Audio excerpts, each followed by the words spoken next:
I'm Olivia Merritt, and I'm taking practicum of marketing.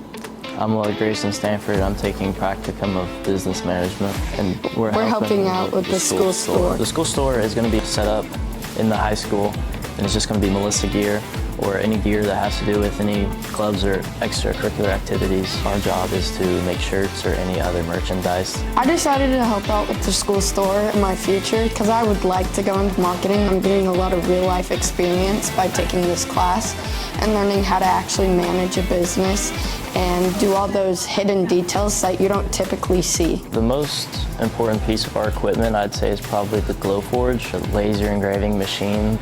We have a lot of t-shirt presses that helps us and allows us to put decals on t-shirts. We also have the embroidery machine, which lets us thread like really unique details. And in the future, we plan to do hats, so we also have hat presses. My favorite part of being a part of the school store is collaborating with the other students to make apparel and do all these fun, like business stuff together, and just seeing it all come together slowly but surely.